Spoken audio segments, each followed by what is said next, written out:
बिस्मिल्लाहिर्रहमानिर्रहीम। चलो देखन कढ़े ने पता लगता है भाई कितना निकलता है। या तक भाई विच लात मार के हर बना वीड सटोस पहले ना पे। अस्सलामुअलैकुम टू आल संगत, क्या हाल है जनाब? ठीक ठाक हो? उम्मीद करें सारे भैणा भिरा ठीक ठाक हो। सन अल्लाह पाक सारे भिरावां दे माल जान इज्जत आबरू हर शे दी हिफाजत फरमाए ते अल्लाह पाक सारे मुसलमानां दी बच्चियां दे नसीब अच्छे फरमाए। आज मारका सारे कोल बड़ी ठाडे ते धोंदी तुहानू पिछे नजर आंदी पई सी, काफ़ी धोंदे ते असां सवेरे सवेरे जनाब छोटी दुनिया दे नाल बाली खलोते हैं भा ते ओ पिछे रहे अपने घर ते ये जेडे सारे पिछू पड़ोसियां दा चौधरियां दा रकबा है ना, ते इन्हां जनाब लुद्धड़ शुद्धड़ मार के ना ये इकट्ठा करके रखा है। कल असां भा बाल के सिकेंदर हैं उस पासे वाला साड़ा से, ते अज जनाब असां इत्थे भा बाली खलोते हैं ते ये हुण छोटी दुनिया दी बेबू तू भाषे किए हैं अजान मुइतबा ते लारेब ते मेलम खुद तो हुण जनाब से कहते पे भा ते अज जेड़ा तां खास कर काफ़ी अरसे तो साडे दोस्त सानू मैसेज करेंदे वदे लाला दमानी भेड़ मिल्क कितना दे दिए, तो आज इंशाल्लाह करेंदे पे तो आदि टेंशन दूर लाइफ चुहाई करें ते अपने दोस्तों को दिखवासूँ भाई दमानी भेड़ कितना एक मिल्क देंदी है। ठीक है, कोई डाइट अच्छी नहीं है, बस ये अपने चारे वगैरह तो खलोती है और भेड़ बिल्कुल नॉर्मल जाइए और कमज़ोर जाइए। ठीक हो गया।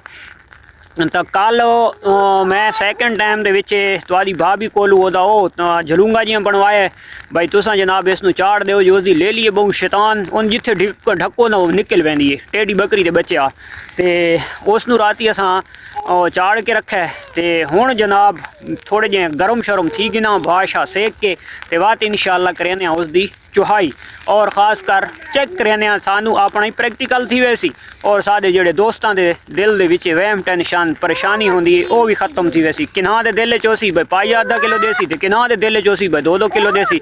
आज सामने नॉर्मल चारे तो तुहानू पता लग वैसी ते ये जेड़ा मिल्क हो सी ये एक रात दा मिल्क है और अगर ये जी भेड़ नू डाइट अच्छी यानी कि वंडा वगैरह दिता वने खुराक अच्छी दी वजे तो थोड़ा बहु मिल्क होर वधे सी। तो हुण इंशाल्लाह करवैसूँ चुहाई ते दिखवैसूँ अपने दोस्तों को, लेकिन ये भा सेक के। अच्छा जनाब ये शहजादी निकल आई है बाहर, एदी वेतर ते एदा वजन ते एदी तबीयत वो तो मुँह तक रह थे ते ये जनाब चेक कर गए ना प्योर दमानी ते ये असां चाह गी दिए गदवी शरीफ ते हुण जनाब एदा जालुंग लैने देखण राती वो दो जालुंग ला के ते लेली पी गई होए ते देखण लैने ते पोजीशन करें चेक टेस्ट दी। बिस्मिल्लाहिर्रहमानिर्रहीम, या इलाही तू करम करें। चल भाई मैं भाई पहली दफ़ा जिंदगी दे विच दमानी दा मिल्क कढ़ण दा शर्फ हासिल किया है तो ये माशाल्लाह हमारा दमानण दा ते मैनू लगता है तकरीबन आधा किलो तो होना चाहिए। चलो देखन कढ़े ने पता लगता है भाई कितना निकलता है माशाल्लाह। वैसे ये शोदी है कमज़ोरड़ी जाई ते है भी बटेरे जेदी और जड़ा खुराक है तो खुराक ही बस या सब चारे ते या मिसे वगैरह ते खली है।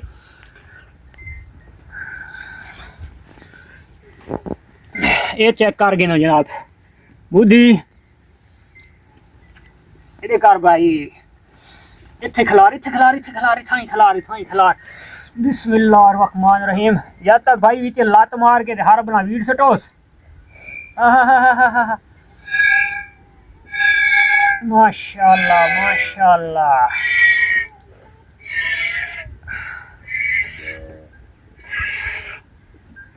मन तो आधा किलो नहीं लगता निकल सी निकल सी निकल सी। चेक करें चेक करें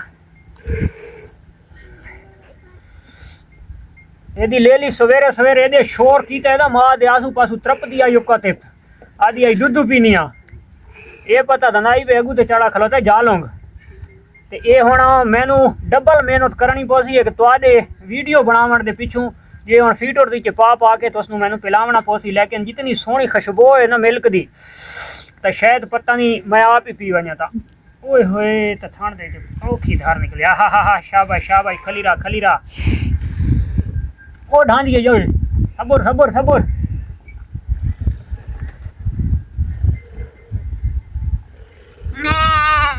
ओ दमान और देख गिदे, ओ दमान और देख गिदे भाई, पर मारे या भाई यदि धीए ते ये उनखान वेस दोधी कोनी चोमण जाना पर कर ओए ना पे पर करेस साइड ते कर मैं जल्दी चोक है ना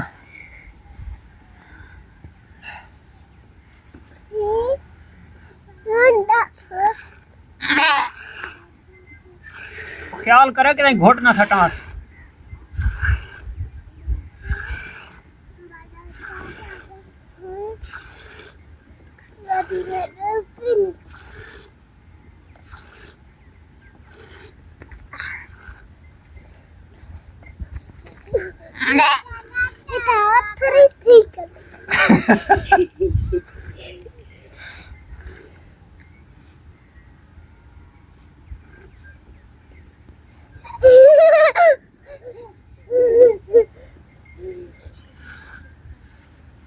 फैमिली व्यूअर, तो हमने निकाल लिया है दूध।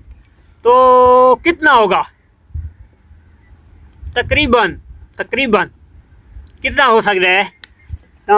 ये माशाल्लाह चेक कर गिनो, ये देखो जी तकरीबन आधा किलो मिल्क जेड़ा ना इस ने प्रोवाइड किया है।